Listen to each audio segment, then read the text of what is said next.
গতকাল অর্থাৎ সোমবার হয় মন্ত্রিসভার প্রথম বৈঠক শপথ গ্রহণ অনুষ্ঠানের পর এবং সেখান থেকেই একগুচ্ছ সিদ্ধান্ত নেওয়া হয়। বন্ধ হবে না কোনো চালু সামাজিক প্রকল্প। সোমবার থেকে অন্যদিকে কার্যকর হলো আয়ুষ্মান ভারত সহ একগুচ্ছ কেন্দ্রীয় প্রকল্প।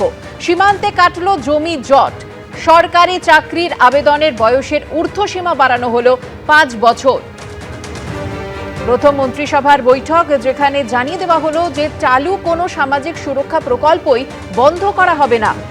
সীমান্তে কাঁটাতারের জন্য বিএসএফকে জমি হস্তান্তর করা হবে।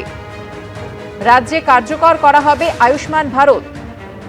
রাজ্যে জনগণনার কাজ শুরু। সিআরপিসি আইপিসির বদলে কার্যকর করা হবে বিএনএস।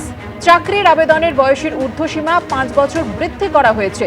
কেন্দ্রীয় প্রশিক্ষণ নিতে পারবেন আইএস আইপিএসরা। এবার থেকে রাজ্যে কার্যকর বিভিন্ন কেন্দ্রীয় প্রকল্প।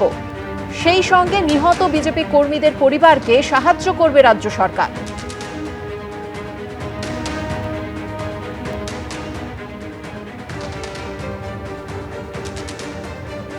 কোনো চালু থাকা সামাজিক প্রকল্প বন্ধ হচ্ছে না। 30 বছর আগের হতে পারে, 10 বছর আগের হতে পারে, কোনো সামাজিক প্রকল্প আমরা বন্ধ করছি না। বিএসএফ এর সীমান্ত সুরক্ষিত করার জন্য জমি ট্রান্সফার প্রক্রিয়া আমরা আজকে অনুমোদন দিলাম। আমরা আয়ুষ্মান ভারতে যুক্ত হলাম। মাননীয় প্রধানমন্ত্রী যে কমিটমেন্ট আজকে ভারতীয় জনতা পার্টির ক্যাবিনেট সেটা সম্পূর্ণ করলো। অন্যান্য কেন্দ্রীয় স্কিম বা সেন্ট্রাল গভর্নমেন্ট স্পন্সর্ড স্কিম আমরা যুক্ত হওয়ার সিদ্ধান্ত নিলাম। আজ থেকে বিএনএস এর যুক্ত হলো পশ্চিমবঙ্গ সংবিধান মেনে। আগের সিআরপিসি আইপিসি এই আইন আর থাকলো না। 2015 সালের পরে পশ্চিমবঙ্গে কোনো রিক্রুটমেন্ট হয়নি। 5 বছর এক্সটেনশন মানে আবেদনের বয়সের ঊর্ধ্বসীমা ক্যাবিনেট মঞ্জুর করলো। যাদের আত্মবলিদানের মধ্য দিয়ে বিজেপি সরকার প্রতিষ্ঠা হয়েছে, এই পরিবারগুলির সমস্ত দায় দায়িত্ব আমরা এই সরকার কাঁধে তুলে নিলাম। আজকে আমরা এখনই জনগণনা সংক্রান্ত সার্কুলারকে আমরা এখনই কার্যকর করলাম। প্রধানমন্ত্রীর পরামর্শের পর জ্বালানি সাশ্রয়ে এবার বিজ্ঞপ্তি প্রকাশ করল কেন্দ্রীয় সরকার। সেখানে গণপরিবহন ব্যবহার কিংবা এক গাড়িতে অনেকে মিলে যাতায়াতের পরামর্শ দেওয়া হয়েছে। পাশাপাশি কেন্দ্রের তরফে জানানো হয়েছে ভারতের কাছে 60 দিনের অপরিশোধিত তেল এবং 60 দিনের অপরিশোধিত প্রাকৃতিক গ্যাস মজুত রয়েছে। कोरोना के समय में वर्क फ्रॉम होम की, ऑनलाइन मीटिंग्स की, वीडियो कॉन्फ्रेंस की आज समय की मांग ऐसी है कि उन व्यवस्थाओं को हम फिर से शुरू करें तो वो देश हित में होगा। করোনা কালের কথা মনে করিয়ে রবিবার তেলেঙ্গানা সভা থেকে এই আবেদন রেখেছেন প্রধানমন্ত্রী। পশ্চিম এশিয়া যুদ্ধ পরিস্থিতি গোটা বিশ্বের ওপর যে প্রভাব ফেলছে সে কথা উল্লেখ করে পেট্রোল ডিজেলের ব্যবহার কমানোর জন্য অনুরোধ করেছেন দেশবাসীর উদ্দেশ্যে। এই আবহে সোমবার কেন্দ্রের তরফে জানানো হয়েছে ভারতের কাছে 60 দিনের অপরিশোধিত তেল, 60 দিনের অপরিশোধিত প্রাকৃতিক গ্যাস এবং 45 দিনের এলপিজির রোলিং স্টক রয়েছে। সোমবার একাধিক কেন্দ্রীয় মন্ত্রীর সঙ্গে বৈঠক করেন প্রতিরক্ষামন্ত্রী রাজনাথ সিং।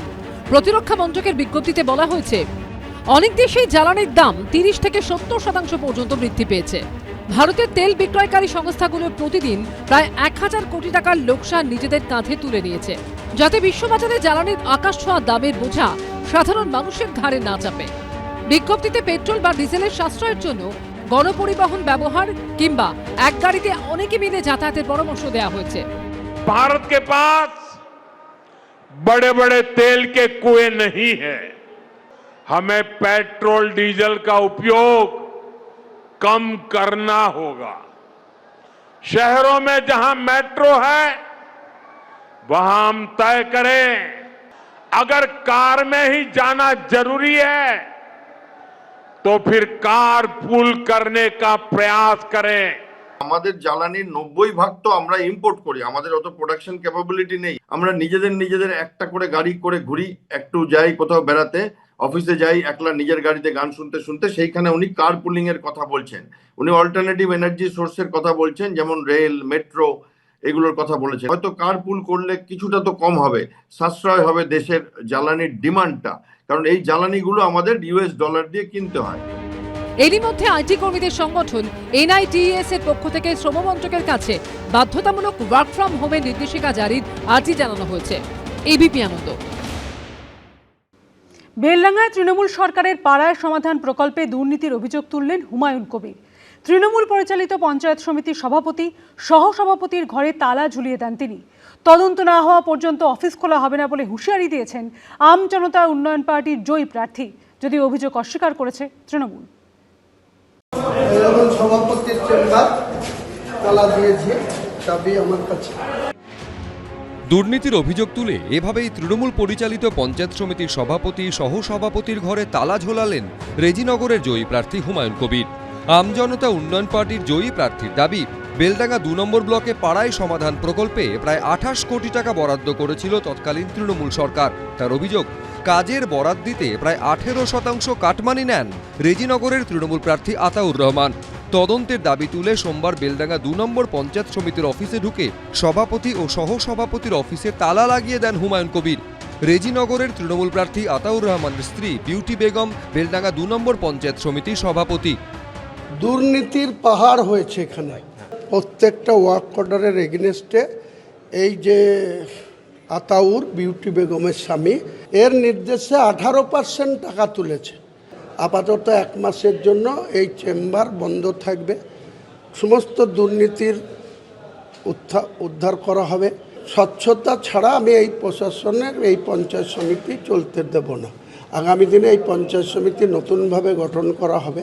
পাড়ায় সমাধান টেন্ডার হয়েছে, টেন্ডার হয়ে তার কাজ অনগোয়িং আছে এবং সেই কাজ অনগোয়িং এর তদারকি বিডিও সাহেবের ফুল টিম এবং ইঞ্জিনিয়ার সেকশন আছে।